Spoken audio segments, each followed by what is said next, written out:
বিসমিল্লাহির রহমানির রহিম। আসসালামু আলাইকুম। তো সন্ধ্যা থেকে ভিডিওটা শুরু করলাম। সন্ধ্যার আগে শুরু করছিলাম, কিন্তু ভিডিওটা আমার ডিলিট হয়ে গেছে আজকে। তো কিছু করার নাই, এডিট করতে যায় দেখি আমার ডিলিট হয়ে গেছে ভিডিওটা। অনেকটাই বড় ছিল ভিডিওটা আজকের।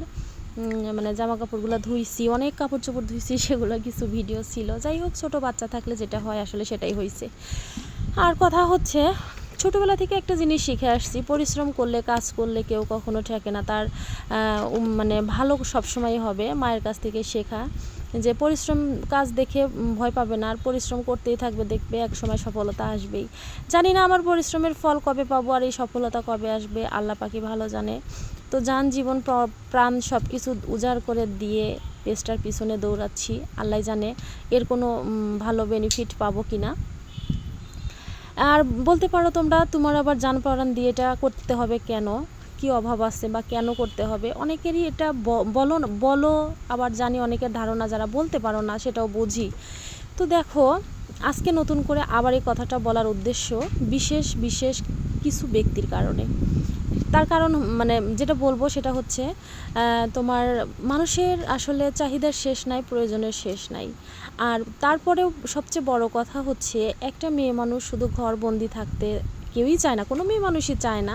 থাকে, অনেকেই থাকে, সেটা একদমই ঘরোয়া, মানে একটু আগেকার দিনের হচ্ছে সিমটম থাকে তার মধ্যে, তারা মানে তাদের ব্যাপার না। তো আমার না ঘরবন্দি থাকার ব্যাপারটাও নাই, কেননা আমি একদম স্বাধীন একটা মানুষ। আমার মেয়ের বাবা আমাকে পুরো রাইট দিছে সব জায়গায় যাওয়ার, সব জায়গায় ঘোরার, সব কিছু করার, কোনো বাধা নাই আমার জীবনে কোনো কিছুতে। কিন্তু কি জানো, আমার না স্বামী হোক, বাবা হোক, ভাই হোক, কোনো কিছু প্রয়োজন হইলে মানে কাউকে যে বলবো, এই জিনিসটা না আমি বলতে পারি না।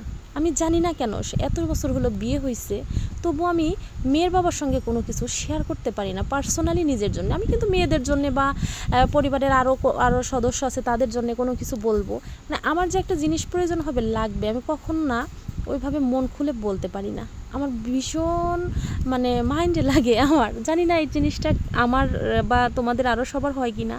তবে এই জিনিসটা জানি হয়তো বা তোমরা বলবে যে খারাপ, এই জিনিসটা একদমই ঠিক না। কিন্তু ওই যে আমার আসলে খারাপ লাগে, কি বলবো, তাই না, নিজে থেকে ইচ্ছা করলো কোনো একটা দিন, গত 2 বছর আগে, আচ্ছা আমি ঘরে বসে কিছু একটা করলেও তো পারি। সেটাতে দেখি তো অনেকের ভিডিও করে, এরকম ঘরে বসে ব্লগ বানায়, তো তারাও তো কিছু না কিছু পায়। তো সেই ইচ্ছাটাই আমার ভিতরে একদম মানে মানে উতাল পাতাল করে দিল যে আমিও ঘরে বসে কিছু করি, আমার যেন কারোর উপর ডিপেন্ড করতে না হয়, আমার উপর ভরসা করুক আর 5 জন, সেটা আমার ভালো লাগবে। আসলে এটাই ছিল আমার মনের আজকের